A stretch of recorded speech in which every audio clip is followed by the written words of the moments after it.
It is Thursday afternoon. I am wearing my GSP shirt, which actually has a great deal of significance to me. Not just as an MMA fan, but there's a whole story about the gifting of it, which is very cool. And it's time to talk about fights. And for a change, you know what? I'm gonna be generally nothing but nice to this UFC card. For a fight night card, it delivers. It's very solid. It is okay. I will say I do have one gripe, which is that while Arman Tsarukyan is an excellent co-main event fighter, the fact that it is him versus Joaquin Silva is a bit of a problem. So there's really no co-main event here. That would be the one thing I would change. If I could swap a fighter on this card and make it into a perfect fight night, it could be done though, and that's heading in the right direction. So it's a good fight night. We got Bellator, we got PFL. I'm going to talk about them quickly. Not a lot. I'm not going to break down the whole card for them, but there's a little bit to talk about. So let's talk about it. So on the Bellator side of things, we got Bellator 297. Now, I'm not really sure why Vadim Nemkov versus Yoel Romero is the headliner for this card, because Patricio Pitbull, I should say, versus Sergio Pettis. That's the main event of this card. Real talk. Like that really is the main event of this card. Anyways, I've got Nemkov at the main event. To be clear, could Yoel Romero win this fight? Absolutely. Yoel Romero is a ridiculous athlete, incredible dynamicism in his whatever he is, because to be honest, he doesn't even know his own age. This tends to happen with Cuban fighters a fair bit. But like the man is in his at least mid-40s. I think like the most conservative estimate is mid-40s. And he's still capable of like just turning a fight on a dime and just absolutely waylaying you with his dynamic offensive destruction. It's a sight to behold. It's inspiring, but it's not reliable. It's not reliable in any way. So, like, yeah, sure, Yoel Romero could go out there and knock out Vadim Nemkov, doing something amazing. He could take his head off with a head kick. He could hit him with a flying knee. He could hit him with a Superman punch. He could waste him, whatever. And it would not surprise me. But I can't pick it. Nemkov is a very solid athlete in his own right. He's actually a pretty good striker. You know, good, like, you know, wrestling / sambo background. He's much younger. He is, in my opinion, the best 205er who's not fought in the UFC. The only thing weird about him, I guess, is that he is only 6 feet tall. Like, he's not a huge middleweight. Like, he does feel sort of like he feels honestly kind of like he's probably smaller than Yoel Romero.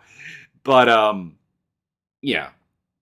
We could see like, the typical third round Yoel Romero knockout. But I have to think that Nemkov, with his methodical style and his well-rounded tool set, can go out there, break down the wild man, take the fight. There you go. And then I am also taking Pitbull against Pettis. I've just never have had a lot of faith in Sergio Pettis. Just never have. And I can't really tell you. I can't really explain it, honestly. So like it's not something I'm particularly happy about, because normally I like to be able to explain why do I not like a fighter. Because he's really clean technically. He's perfectly fast. He's coordinated. There's no glaring physical weakness to him. It's just I don't know. Maybe it's just that he's a little bit too predictable. I feel like I know what he's going to do before he does it, like kind of all the time. And Pitbull has that. Pitbull has like all that physical ability, as well. Now the big question, of course, is he's going down to 135. Pitbull is a 145er, but I don't know. He didn't look that bad at the weigh-ins. I thought he did look sucked in. He looked drawn in. I wouldn't do this bantamweight cut much more, but he's 35 years old. I assume he's coming towards the end of his career. This is just him trying to get that, that triple champ status. And, I've got him winning. I just, the things that Pitbull loses to involve someone being able to be dynamic and creative, AJ McKee, or just an overpowering physical force, Daniel Strauss. And then to find another loss, we have to go back a decade to like losing to Pat Curran, and like more than a decade to Joe Warren. And Joe Warren is, not neither Joe Warren nor Pat Curran are like particularly ad hocs for for Sergio Pettis. He also lost to Benson Henderson, but it was a leg injury. And to be clear, Benson Henderson, like, would be on that unstoppable force category because, like, Benson Henderson's a guy who fought at 170 at various points in his career. Pitbull's fighting at 135. So as much as he's not considered an unstoppable force in general, with the weight discrepancy, he is. And then in the other card fight that actually I'm particularly looking forward to, Corey Anderson versus Phil Davis. I'm picking Corey Anderson. Don't get me wrong, Phil Davis at various points in his career looks like he's really putting it together, like that he's actually got a smooth striking style going on. He's obviously a dope wrestler and everything, but his ability to face guys who can't just instantly out-wrestle has never been very good. Rashad Evans, Anthony Johnson, Ryan Bader, twice. Vadim Nemkov, twice. It just, Anderson represents a level above what he's historically been able to beat. Now, granted, he does have a win over King Mo, so, like, there is that, but King Mo is a bit of a weird case. And then, like, outside of that, his best win against this specific style, like, his best win is Glover Teixeira, but that is not this style of fight. His best win against this style of fight? Linton Vassell? I don't know. It's a style that he has repetitively lost where a guy can compete with him on the wrestling and also bring the striking, because Corey Anderson's not a bad striker. He's not an especially good one, but like in the ranks of the wrestle boxers learning to strike, it's pretty solid. That's what I'm getting at. So there are my picks for the Bellator card. I guess I'll pick Daniel James just because he does stupid stuff in the heavyweight fight against Gokhan Sarakam. I want Sarakam to win that fight because I actually think Sarakam is actually not a bad fighter. But he did lose his last fight to Oleg Popov in his fight with Said Sawa, as well as Kirill Sedelnikov was more competitive than I would have liked. In the PFL side, I don't have a lot to say because it's the heavyweights and the women's featherweights, and I don't know. There's not really a fight on here that actually really has me chomping at the bit, intrigued at all. Like, I like Antidelia, but I just think he's going to beat Maurice Green.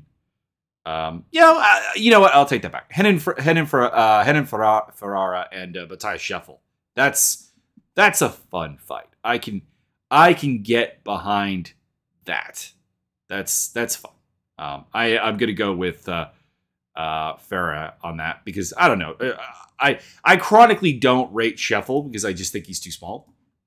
So, anyways, there you go.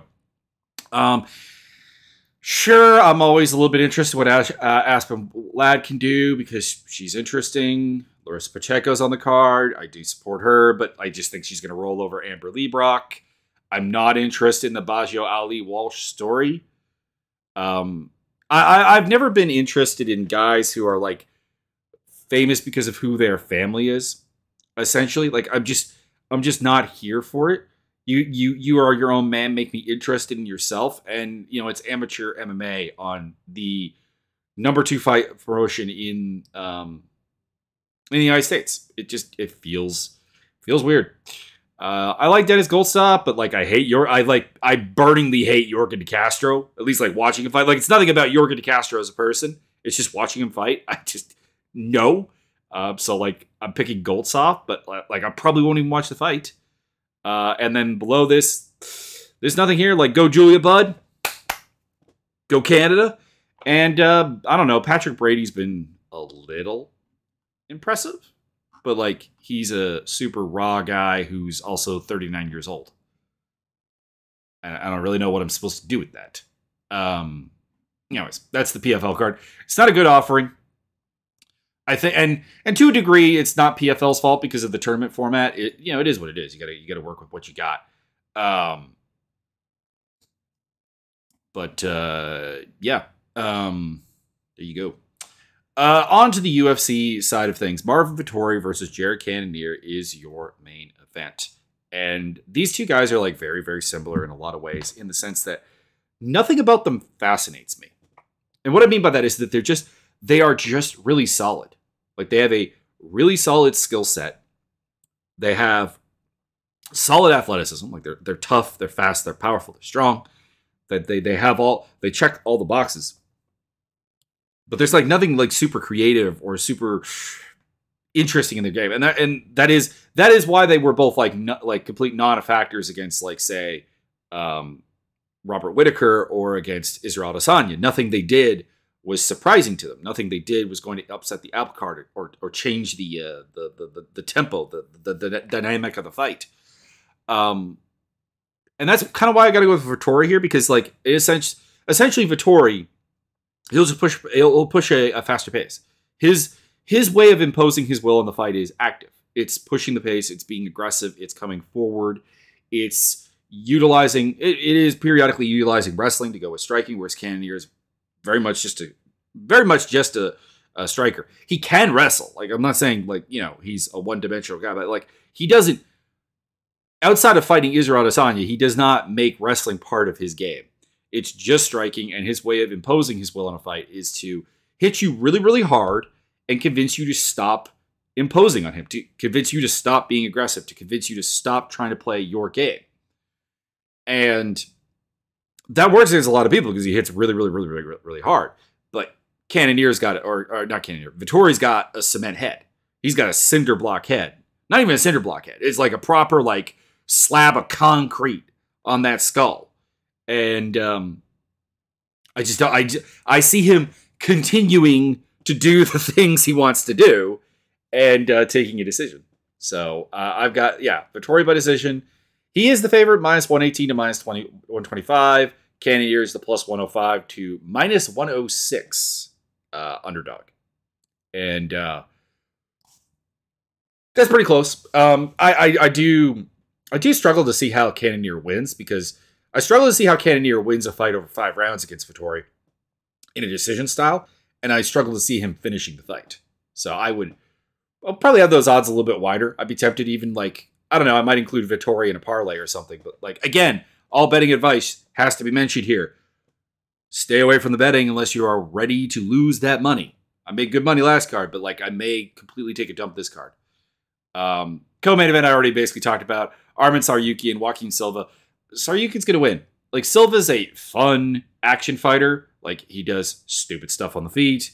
He's pretty athletic, pretty fast and whatever, but, like, he's prone to getting wrestled. And I just see Tsarukyan putting him on his back and pounding him out at some point. Tsarukyan's not a great finisher, so, like, I could also see it going to decision. But, like, Tsarukyan is, like, one of the big prospects in this division. Silva is, if I recall correctly, and I could be wrong here, but I want to say he's not even on a particularly good run. Am I mistaken? UFC Fight Night. Joaquin Silva. Yeah, he's 2-3 in his last 5 with wins over Jared Gordon and Jesse Ronson. Ronson's no longer with the company, I believe. And then losses to Ricky Glenn, Nasser Haqparast, and Vic Pichel. Pichel and Haqparast are by far the most similar to Tsarukyan. And obviously that paints what it is. Silva's also not super durable. That's also why I have him getting TKO'd, most likely, in this fight. Christian Leroy Duncan versus Armen Petrosyan. I don't really know what to make of this fight because, like, I refuse to get super hyped for Christian Leroy Duncan. Like, there's just so many flaws in him, like, as a counter grappler and as a guy with a well put together game that is going to hold up under multiple levels. But, like, Petrosyan's just going to kickbox with him. And Petrosyan's not very powerful, not very dynamic. He's very much a you go, I go kind of guy. Like, he'll hit you, and then he's open to be hit back. He's used to having a reach insulation, which he does not have here. Christian Leroy Duncan has a 79-inch reach, which is 8 inches above Petrosyan's.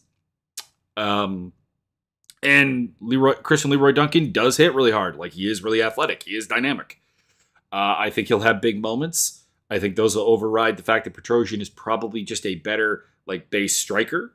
Like, that if you were to take out a textbook and be like, all right, this is how you throw a jab, this is how you throw a low kick, this is how you kickbox. Kickboxing 101, kickboxing for dummies textbook. Like, Petrosyan would be like the model for that. But there's just not a lot of creativity to it, and there's not a lot of power. And watching him fight AJ Dodson, who is a guy who is just kind of a good athlete, and, like, clearly win the fight, don't get me wrong, but, like, at no point, like, even shock Dodson, at no point really take the fight over. I just predict Leroy Duncan will have, like, these big moments that swing the score in the favor. That being said, Petrosian did win against Gregory Rodriguez in a very similar dynamic from a striking standpoint. So I don't know. It'll be interesting, but probably for like the wrong reasons, I guess, is kind of what it comes down to. That's why I'm having a hard time getting a little bit hyped up for that fight. But you know what? It's a decent fight. It's got impact. Like with a win here, you could see Christian Leroy Duncan in the top 15. Like you could. He's got a win over Dusko Todorovic already. And beating Armen Petrosian probably makes the case. I've got him by decision. He is a CLD is a minus 150 to minus 165 favorite, or 67 favorite. Petrosian plus 120 to plus 126. Feels about right. Then we have our classic striker versus grappler matchup, Pat Sabatini versus Lucas Almeida. I presume Almeida, being a Brazilian, in a regional scene that basically requires you to learn fairly decent jiu-jitsu, has a good grappling game. I assume this to be the case. I just can't see how he would have gotten through the 155, 145 ranks of Brazil without that. But at the same time, he's not fought like any like really, really good pressure top grappler guys. And that kind of leaves this as a blank slate because that is what Pat Sabatini is. Pat Sabatini is a ridiculously good top grappler. He's an okay striker. Not a great one. But, you know, Sabatini got flash KO'd by David Jackson. Almeida is actually quite a good striker. It's a general volume one. It's not like a super one-shot power kill combo. So I don't think it's, I don't think there will be that, like, doomish nature to it. But, like, basically this comes down to, can Almeida stop Sabatini's takedowns? And if he can't, I think he's going to lose. And I haven't seen a reason to believe that he can. Because, like, the best grappler or the best wrestler he fought was Mike Trezano, who he did beat, but who did not try a single takedown. So, yeah. Sabatini by decision. He is the minus 185 to minus 215 favorite. Almeida is the plus 150 to plus 164 dog. Could be a really, really fun fight. I just think that the dynamic is kind of simple because, it is that classic Clash of Styles striker grappler thing where, like, if Sabatini is forced to stand with him for 3 rounds, he's going to lose. Probably going to get finished, but, like, he's definitely going to lose. And if Almeida gets taken down, I just haven't seen any any real ideas that he can get up from underneath Sabatini or threaten from bottom against Sabatini. So yeah, Pat Sabatini. Nicholas Motta versus Manuel Torres. This one's really exciting fight. I was never really high on Motta when everyone else was really high on Motta, and I'm still not high on Manuel Torres. I just think he's a little bit too much of a wild man, a little bit too much of a destroyer of worlds, crazy guy, action fighter. Don't get me wrong. I have a lot of love for that style of fighter. It's just, I also think it's hard capped is all I'm saying. There's not a lot of consideration to his game. He's a wild man with like heavy hands. And that's a lot of chaos. And that's like, I don't know if that's got like a super high, ceiling. Motta lost to Jim Miller in his debut, of course, and that seemed to really kind of put him back. Like he's got that kind of classic shoot-a-box style, sort of Muay Thai, Brazilian kickboxing type thing going on.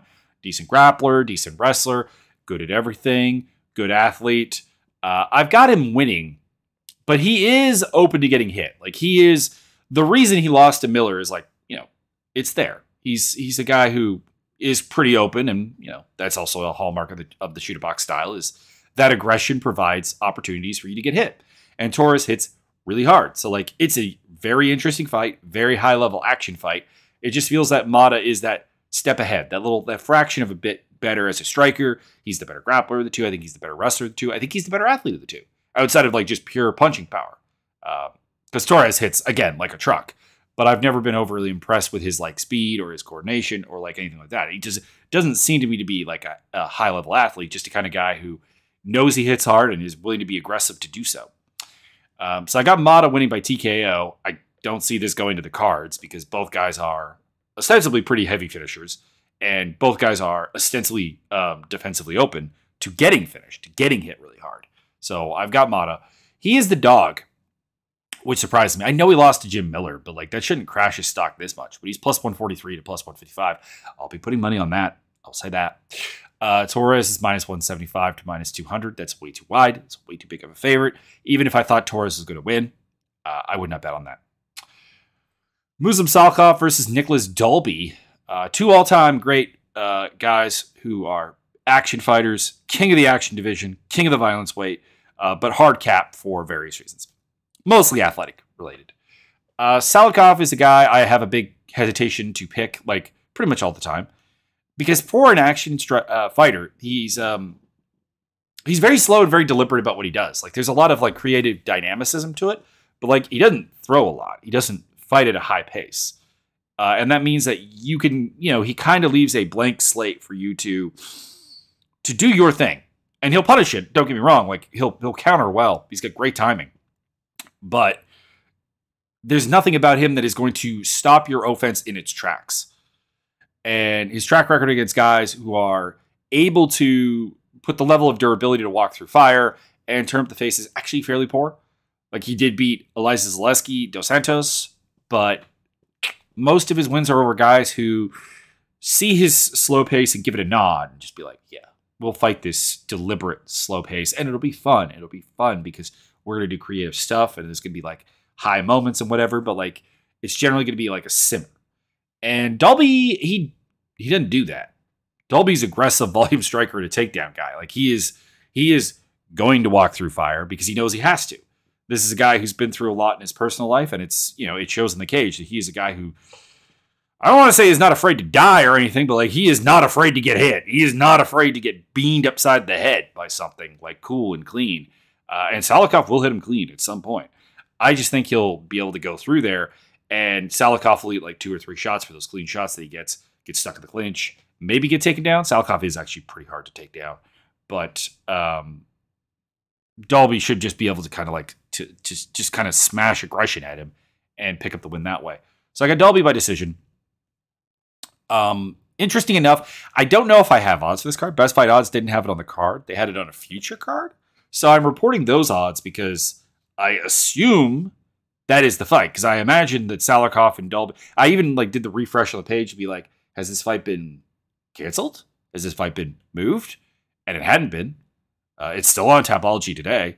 So, yeah. Dalby is the dog at plus 140 to plus 163, which makes sense. We've seen him lose a lot. Salakov is minus 188 to minus 196. I would bet on Dalby. Again, if you have money to lose. But him and Motor are my two big bets, I think.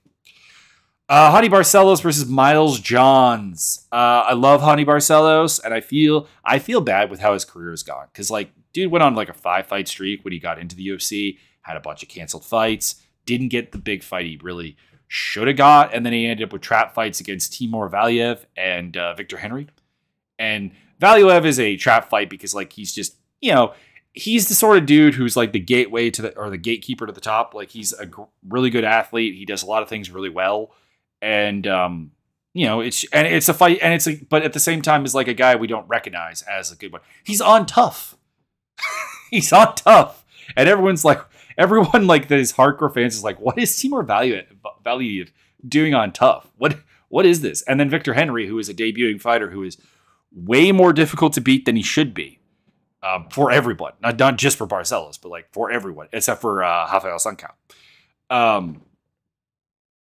So he got those trap fights, and then he got his big fight against Umar Nurmagomedov when he was 36 and got destroyed. So it feels like he kind of just like missed his chance.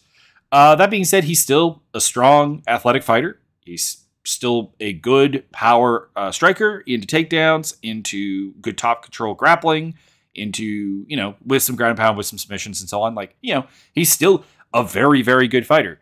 Miles Johns is a really, really, really good athlete. Like, he hits hard, he's fast, he's very hard to control, but he fights at a slow pace. He's kind of like a plodding power striker. It feels like that has no change of pace, finesse, surprise, dynamicism that should catch up with Barcelos. But you never know. He is 36. It's a division where 36 is old. I feel that because I am 36. But I do see Barcelos being able to walk him down, maybe work at a takedown or two. use the threat of a takedown to kind of smother Johns' striking game and, fight at a higher pace himself. So, Barcelos by decision, just because Johns is pretty hard to finish. Barcelos is not a great finisher. He's a great herder, but it doesn't overly lead to finishes. He is a minus 225 to minus 245 favorite. Johns is plus 175 to plus 190. When he is at plus odds, I always am a little bit tempted to bet on Miles Johns, but I don't think I will this time. Sorry, had to sneeze. Yeah, so, going with Barcelos. And then the next fight does kind of make me a little bit sad. It's a flyweight fight between Jimmy Flick and Alessandro Costa. And it makes me sad because Jimmy Flick has a touching story of his family being reunited, getting his life together through MMA. And it's touching. It's awesome. It's great. But I really can't pick him to win fights because he is, for a flyweight, remarkably unathletic. He's got a dynamic submission hunter game. Like he's got, his win in the UFC against, was it Durden? I think it was Cody Durden. Was one of those submission of the night, submission of the year candidate things. Yeah, it was a flying triangle choke. But then the Charles Johnson fight, he just gets splattered. And, he's 1-1 in the UFC, but that's what's going to happen. His way of winning is to either catch those dynamic submissions or to get people to the ground who are not very good on their back at guarding their neck and go for arm triangles and stuff. He's made the game that can work for him. Don't get me wrong. It's not I think he's developed the wrong game. I just don't think he has the prerequisite physicality to actually be a top level flyweight. Alessandro Costa does. If you've just seen him fight his fight with Amir Albazi, remember that was a late notice replacement debuting against a guy who probably is going to be fighting for a title within a year. Costa should win. He's heavy-handed. He's a solid fighter. There's nothing super exciting about him. He's not a guy I'm this guy's a future champion. This guy's a future contender. I don't think that. But he has he checks all the boxes, athletically speaking, along with having uncharacteristically heavy power for flyweight. Flick's got bad, striking, period. And he's probably just going to get lit up. And Costa's hard to take down. So, Costa by TKO. He's a minus 250 to minus 265 favorite. That could be wider, honestly. And Flick is a plus 195 to plus 210 underdog. Probably part of my parlay.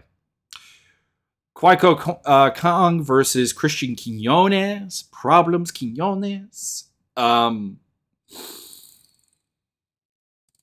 is always a bit of a mystery to me because he fights once a year and there's long breaks between fights, and then when he comes back, he's clearly been working on something and it looks really, really cool, but his other stuff is atrophied.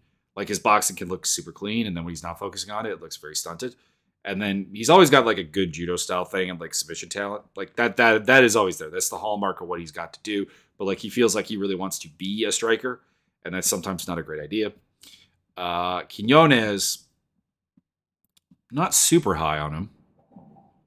Not super high. And the beating Khalid Taha didn't really fix that. But he is a typical Entrim gym fighter, which makes sense. He trains at Entrim gym. He's aggressive. He's got high volume. He's a finisher. Not super one punch power or anything, but he pushes a pace and he'll kill you by paper cuts. He's got surprisingly good wrestling for what he is. He's got a surprisingly good ground game. And he'll go out there and I think he'll just push a pace that Kang is not really ready for. Kang is really, really measured. He's again, he's a slow, deliberate guy who likes to be very, very clean, to do things very nicely. He likes to show off a little bit. And Quinones, I think, will just not let him. Quinones will be no, dude, we're in a fight. We're in a fight. You want to hit me with that counter stuff? Sure, go ahead. I'm going to hit you 3-4 times. It actually kind of feels a little bit like the Salikov versus Dalby matchup, a little bit, but with faster, more athletic guys. I'm going with Quinones by decision. He's the favorite, minus 155 to minus 186. Tad wide. Kang is the plus 128 to plus 144 underdog. Tempted to put a little money on that. Carlos Hernandez versus Dennis Bondar. This is a tough one because these are both guys that I don't have a lot of faith in. Hernandez, I didn't have a lot of faith in from the jump. He came in off of the Dana White Contender Series. He fought Victor Altamirano, and he did win that fight. But like, I went over Victor Altamirano like a week or two ago when he fought Tim Elliott, and it's kind of like the same problem. Hernandez feels like a slightly better version of that, a guy who doesn't do anything particularly well,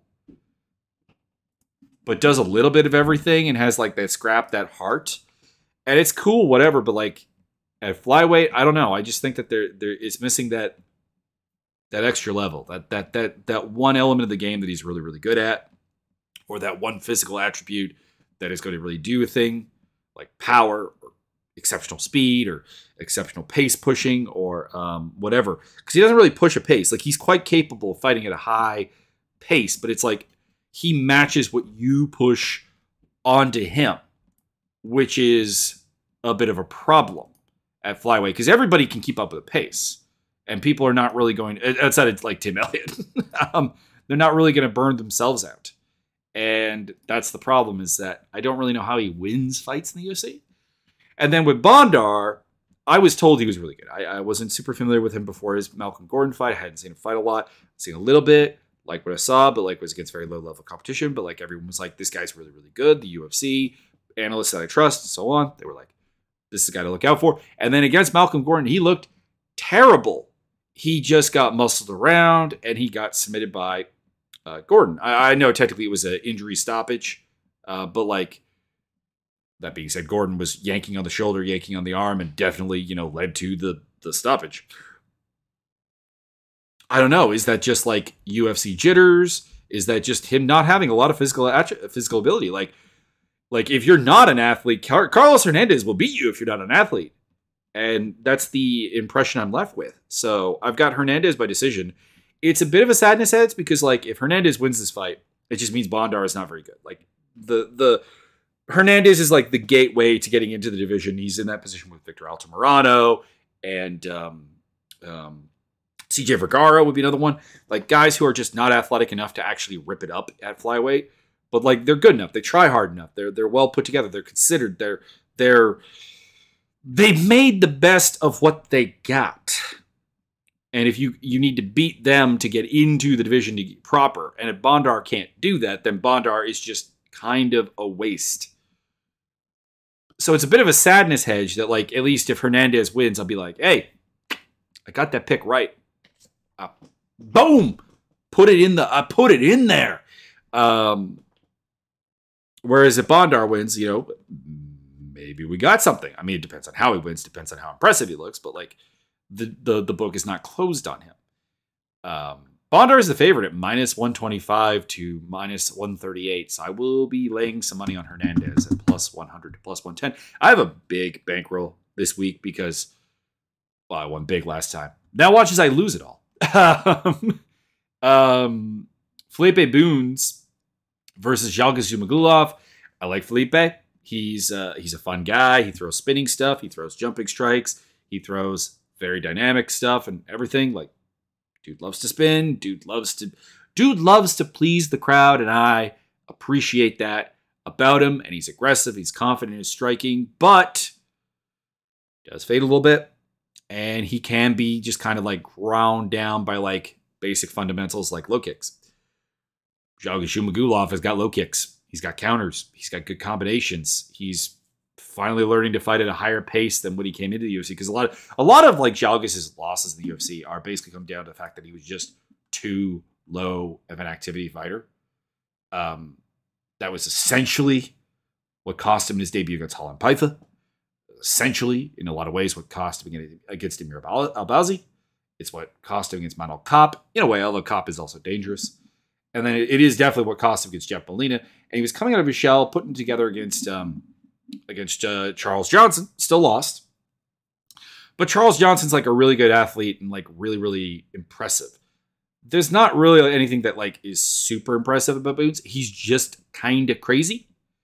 Zhalgas can wrestle a bit, can slow him down, can grind him down. And I see him winning a decision here. He is the favorite, -165 to -175. Boons is a +134 to +140 underdog. That's a live dog. Like that's if you want to bet on Boons, there's no problem with that. I mean, like Zhalgas has done a lot of losing in the UFC.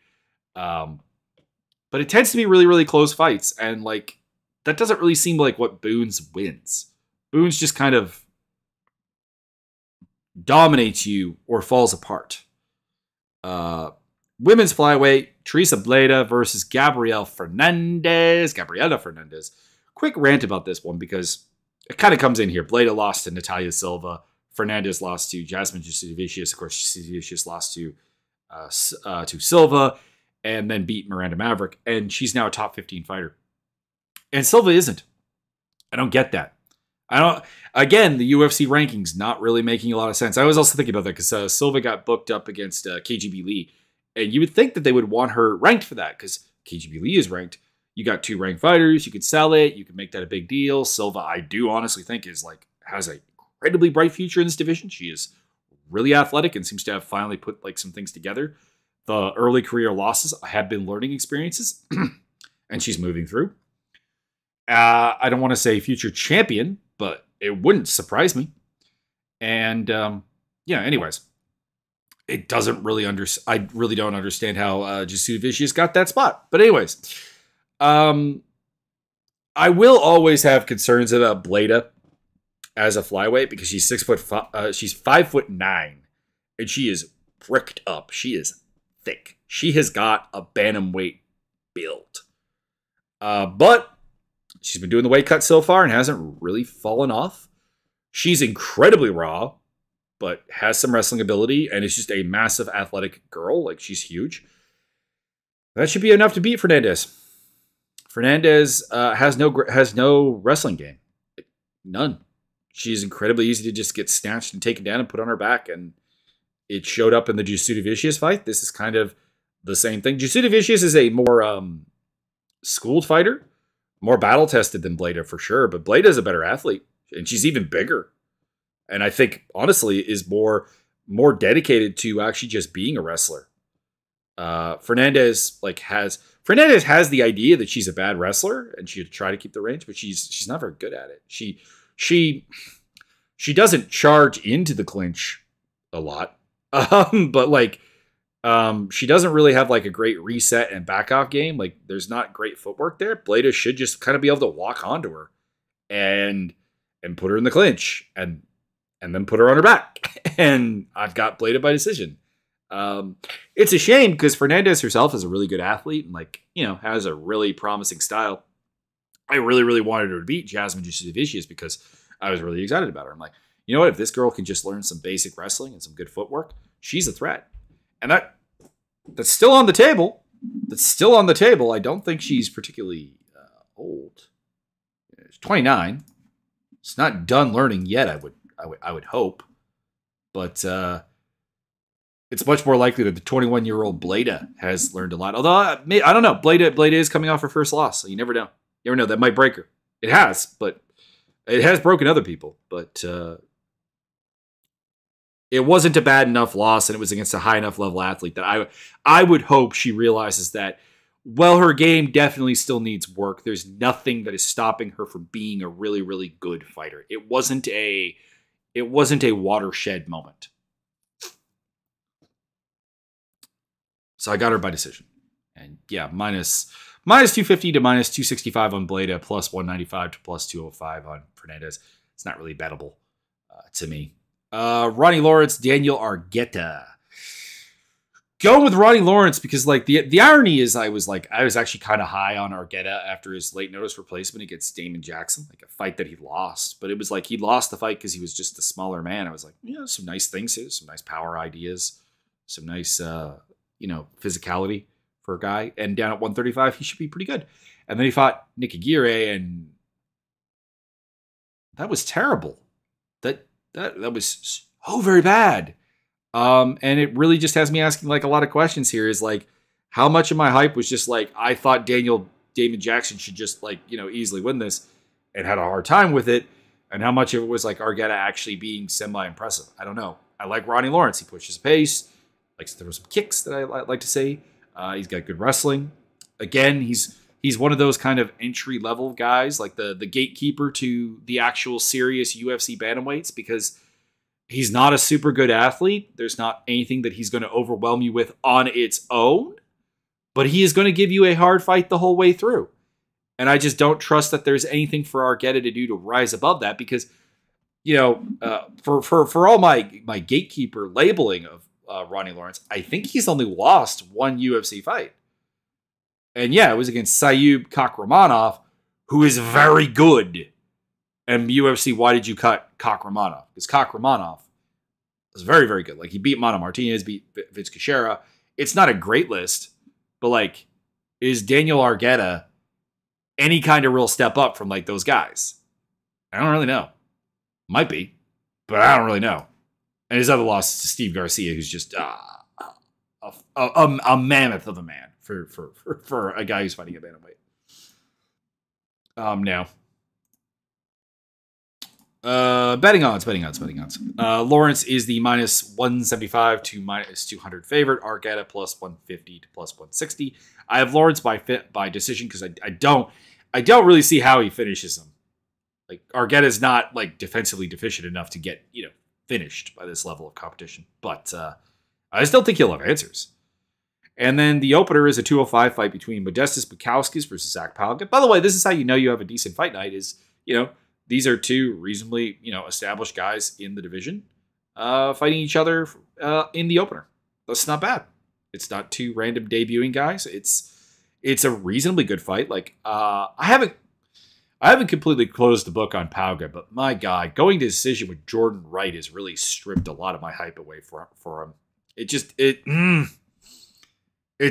just really concerning. And he also gives off the vibe of just not being super durable.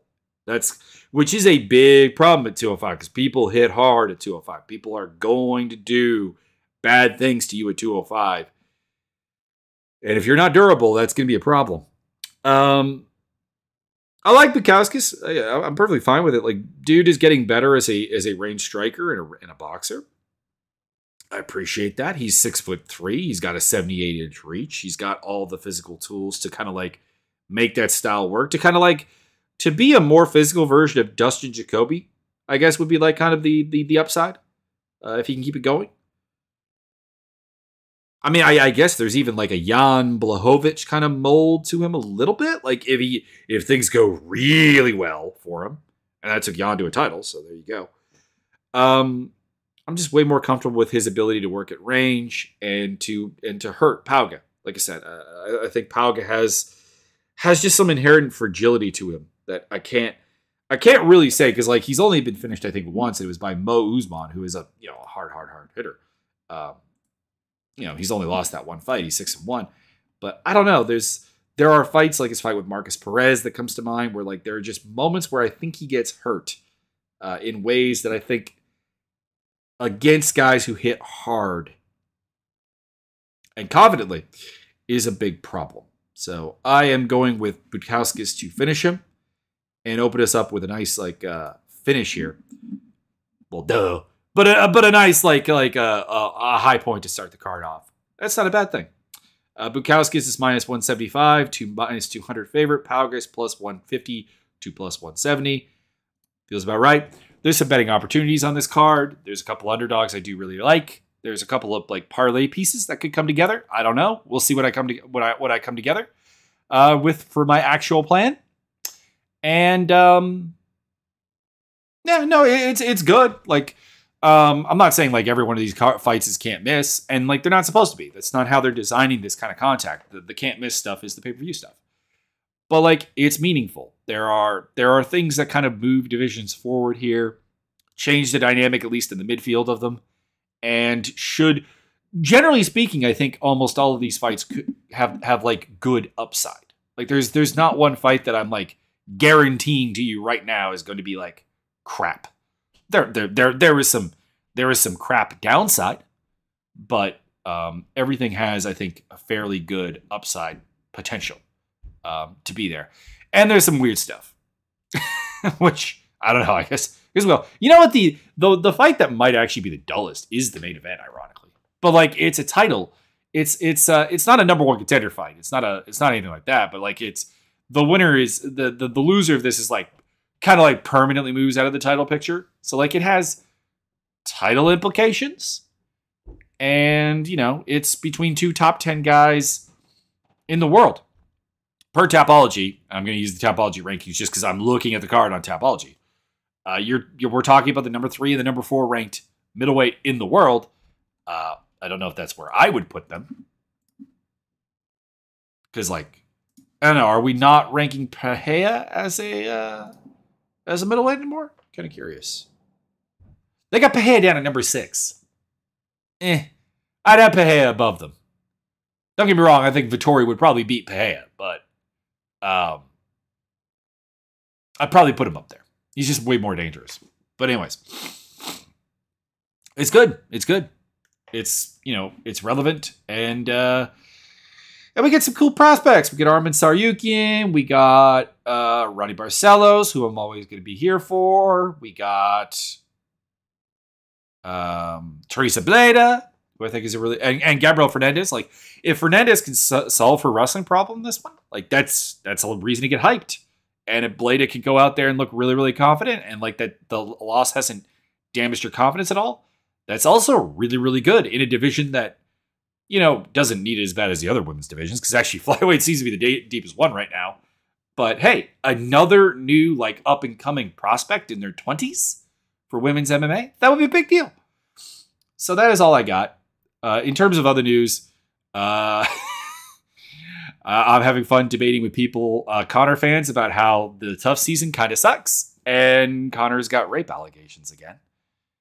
But, and on the that's the dark side, as well as the fact that Miranda Maverick's getting, like, death threats and stuff. So, guys, let's try to stay classy on social media, and let's go do it. Also got Bloody Mania coming up this weekend, which is basically is a simulated fight event in the deathmatch mode in Costa Rica. We're going to go down to the beaches and we're going to coat them with blood. And I'm excited about that because it's really fun when we get to do wild and wacky stuff with simulated combat. So check that out on the Discord. Check out my links down below. And I will see you, well, you will hear me on Sunday.